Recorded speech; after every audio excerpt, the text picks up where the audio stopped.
trying to get smarter and more tactical with how we actually work out our to-do lists.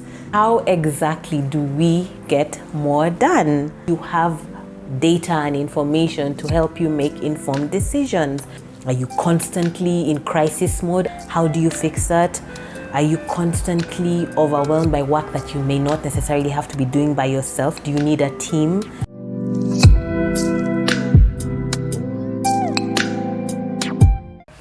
Hey there, welcome back to Conversations with Ree. This is episode 7. If you're new here, my name is Rita. Thanks for stopping by.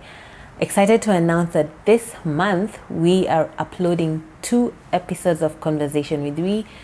The one you're watching is a part 1 of what we are hoping to discuss and tackle this month. We want to discuss organization and productivity habits in our work and in our personal lives. Everything around time management, overwhelming to-do lists, increasing productivity, and I'll also be sharing 12 tips on organization and productivity habits.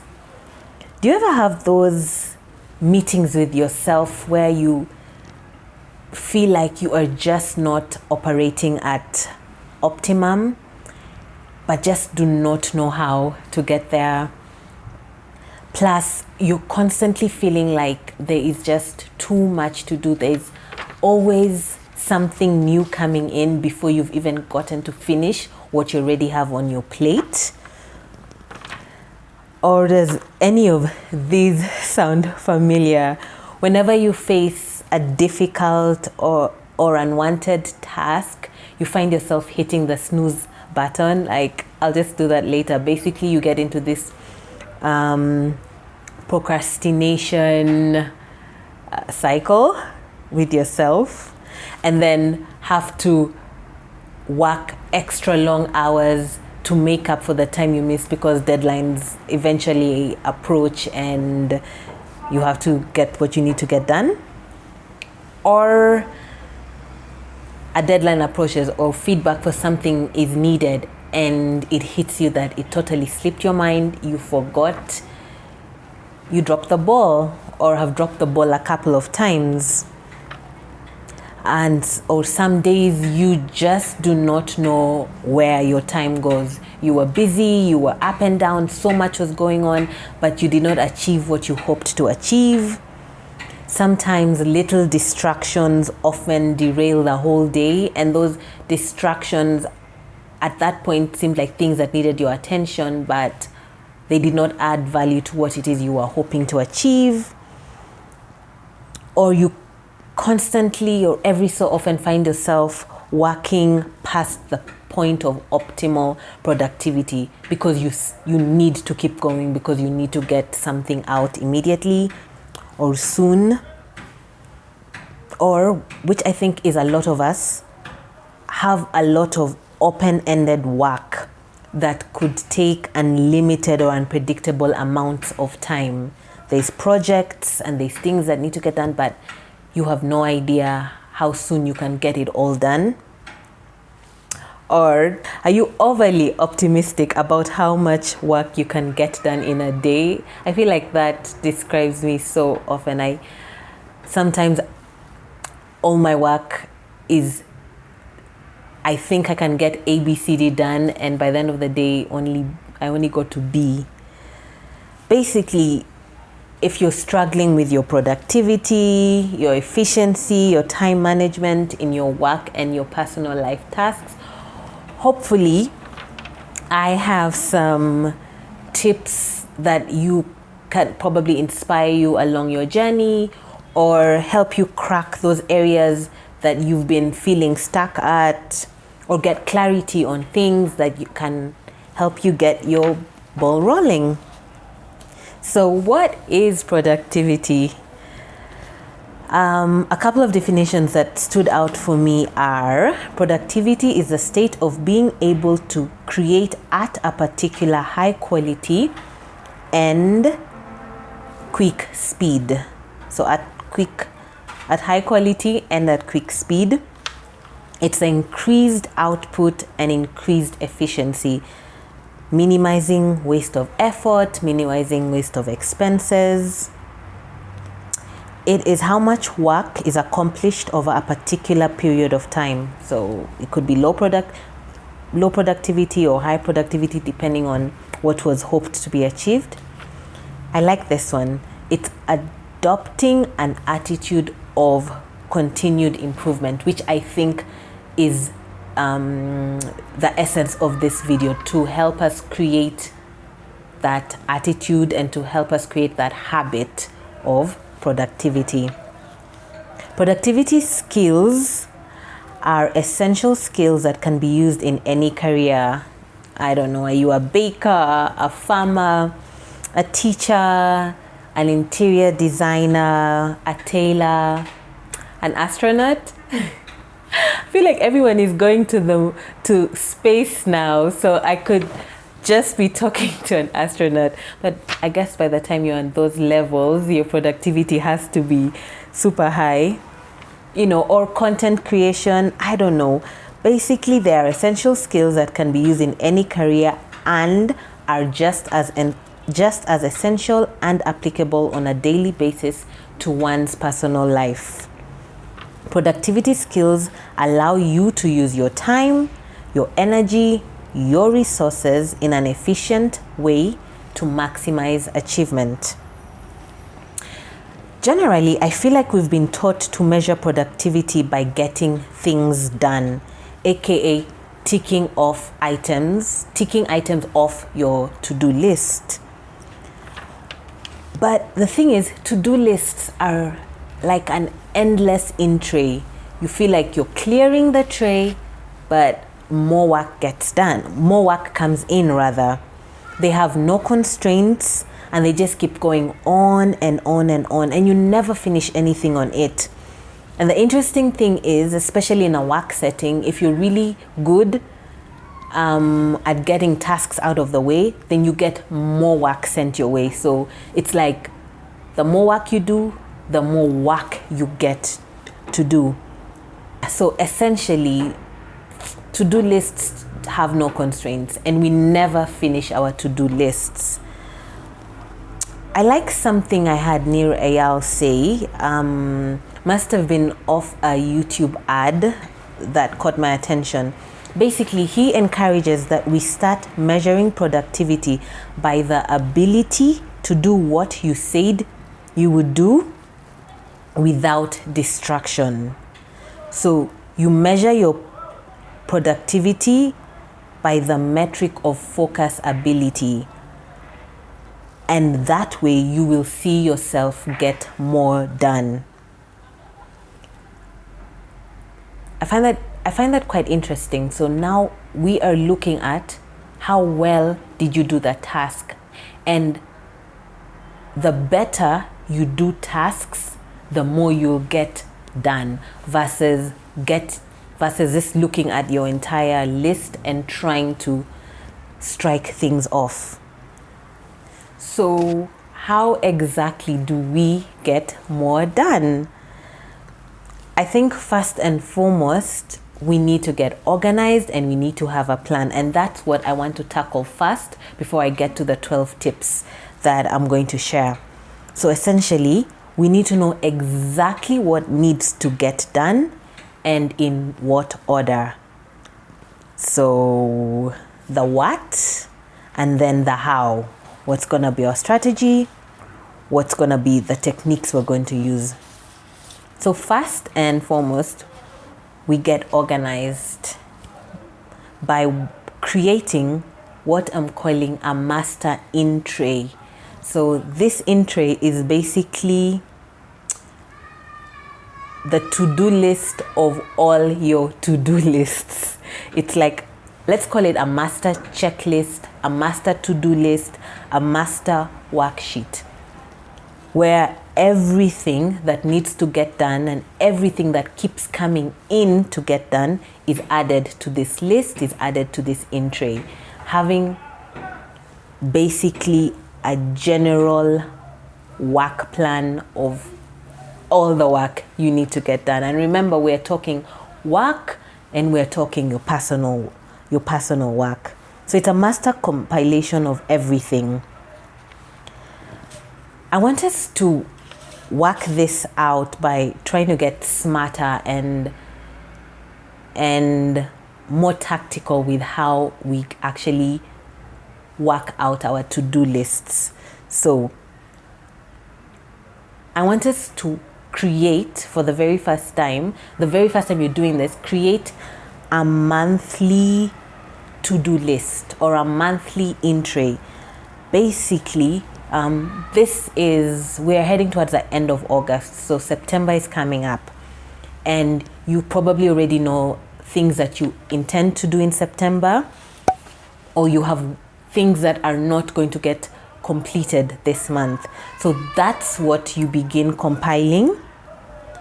And I don't know if you're like me, you may have different notebooks for different things. And I'm hoping you have notebooks and you note down tasks as they come, and not the whole I'll just remember. Or you actually have a planner, a notepad on your phone that you use. I think it's Keep Notes on Google, Evernote, or anything exciting like that takes notes. So wherever your little assignments and tasks and activities are, get them all together and put them on one thing. So you could be doing the traditional pen and paper, which we're also going to discuss at some point, the pen and paper versus digital and the whole hybrid situation, but that's for another video. So get everything together into one master in-tray. It could be digital on your notes, or it could be written down. So this is basically an exercise that you need to do. It's going to feel like probably a lot at first, but it's going to clear your head having everything in one place. Also, as work comes in, as new things come in, add them to this master worksheet, master in-tray, master checklist, or master to-do list. Yeah? So get all of it together, combine it, and now that we know what needs to be done, we need to figure out in what order we're going to get everything done. So that's the second point in getting organized. So yes, point number 1, creating a master to-do list or a master in-tray. Point number 2, we are going to look at this. We're going to sit with this list of items, and then we are going to begin to filter it in order of priority. So basically, categorize everything from level 1, priority 1, to priority 2, priority 3, priority 4. So essentially, we're going to use the Eisenhower's matrix, which basically helps you categorize items into 4 quadrants. A quick explanation of this would be, you have quadrant 1, which is the urgent items, the important items that are urgent. So these are the things that you need to do fast. These could be things whose deadlines are fast approaching. So work comes in, but it's needed immediately. So that falls right there. It could be things that you probably left for last minute and now they have to absolutely get done. So that becomes your the items that you put in quadrant 1. In a work setting, that could be probably customer and client complaints. That could be some emails that need immediate feedback and follow up. It could be conversations with suppliers. So look at your master list and see what falls in the category of important and urgent. Then we'll have your quadrant 2. Your quadrant 2 are items that are important but are not urgent. So these are items that you're going to do later. They're items that you're basically planning to do. They are things that fall in the work in progress category and don't don't urgently need to get done. But this quadrant is something you're eventually going to learn how to invest more time in, so that you are not dealing with emergencies or last minute items all the time. So that's quadrant 2. Quadrant 3 are your not important but urgent items. So I don't know, this could be some phone calls, some texts, some emails.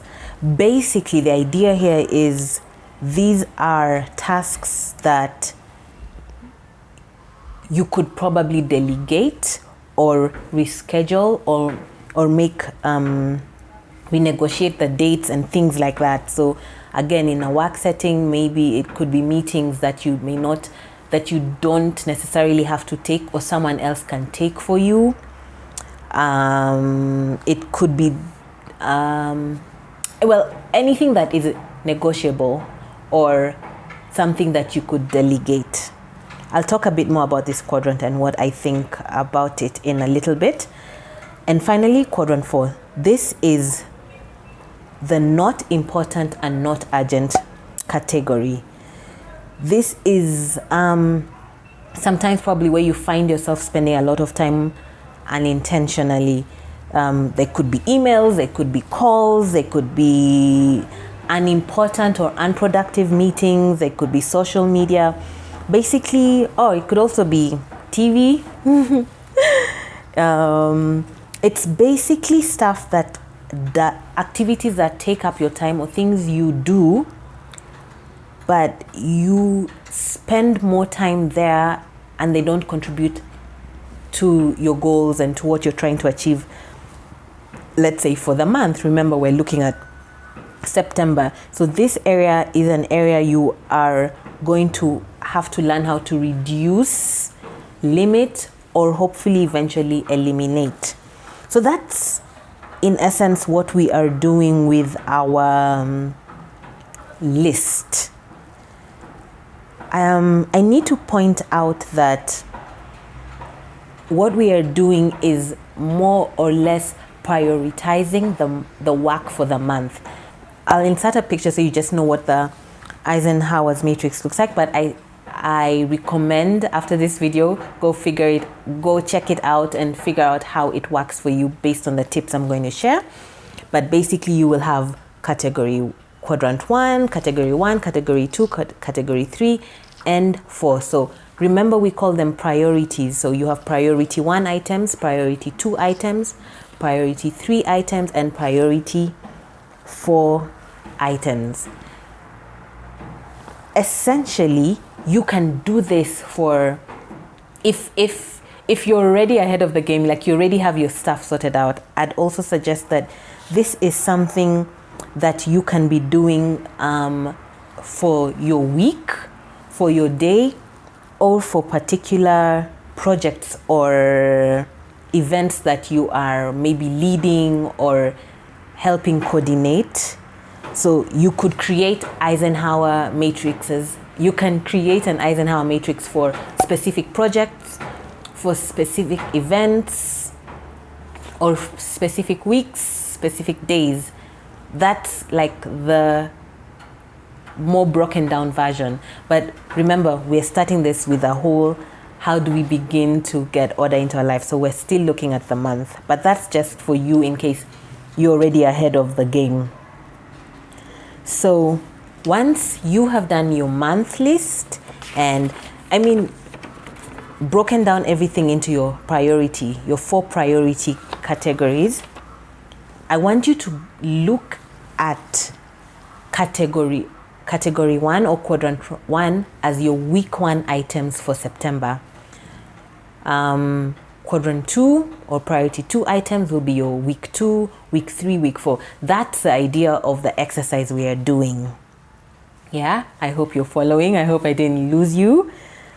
So week 1, week 2, week 3, week 4, based on priority level. So if you feel like you've made your list but you want to switch things around, maybe you thought something was a Q1 item but it's a Q2 item, do that. If it was a Q2 item, but maybe you think you've evaluated yourself deeper and you're like, yeah, maybe this is a Q4 item, then do that as well. So keep playing around with the exercise until you figure out what goes where. You may not figure it out.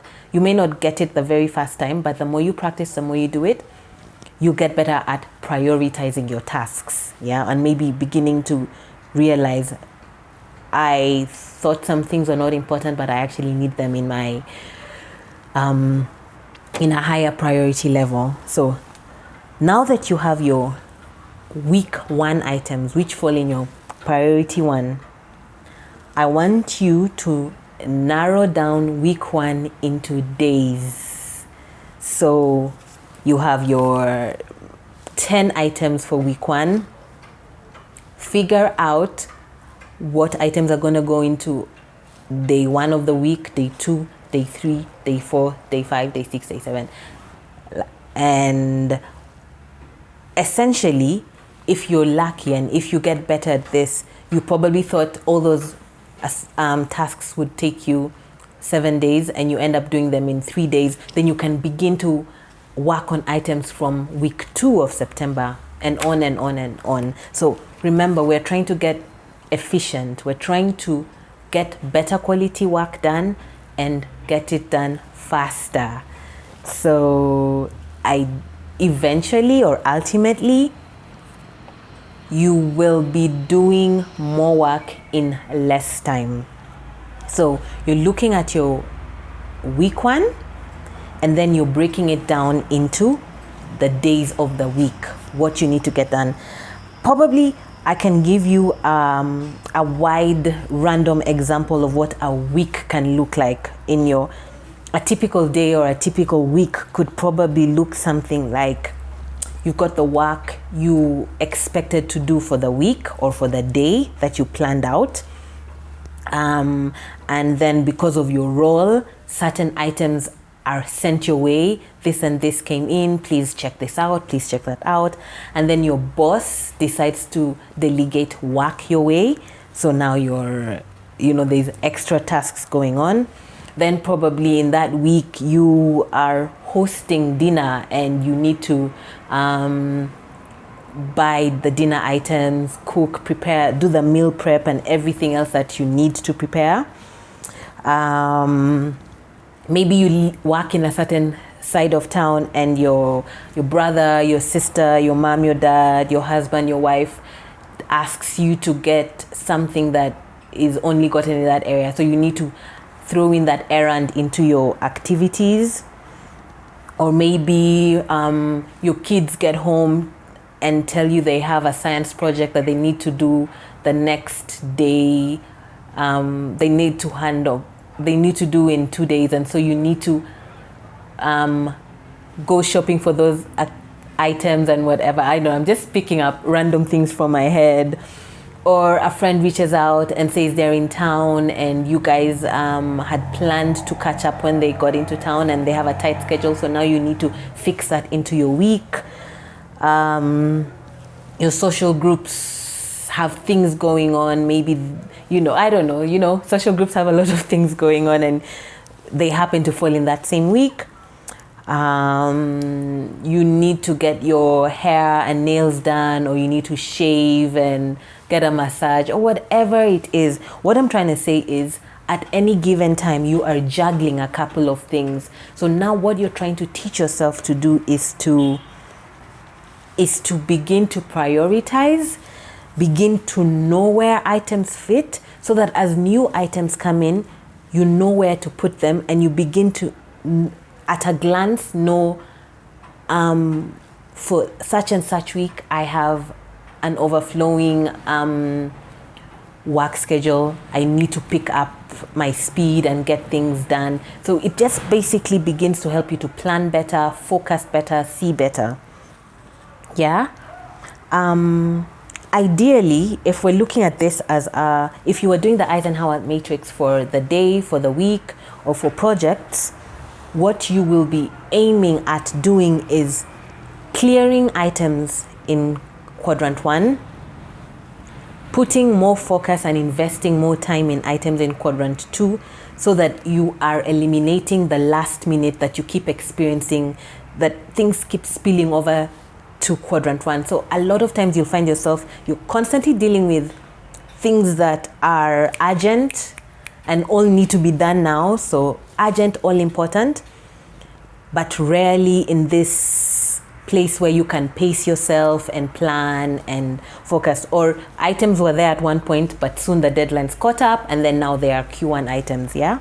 So Q1 items are items that you will learn to invest more time in and focus. Q3 items, quadrant 3 items, are items you're learning to delegate, reschedule, renegotiate.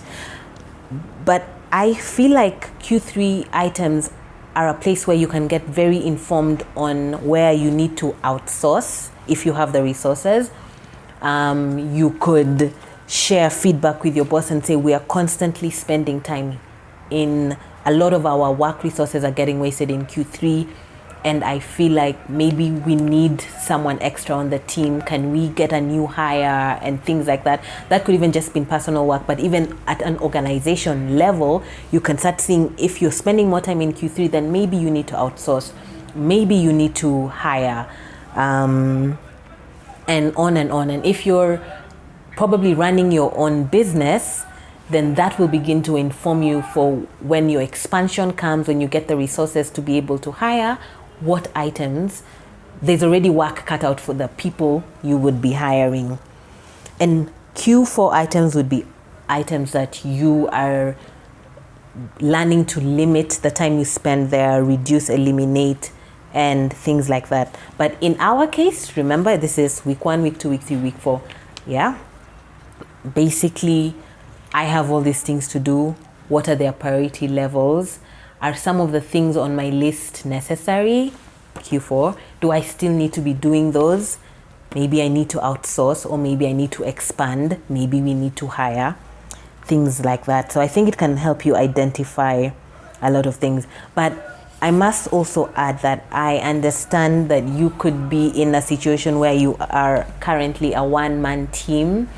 I'll give myself as an example. You know, I record my own videos, I come up with the concepts myself. So I'm doing content creation, I am doing editing, I am doing script writing, I am doing all the research.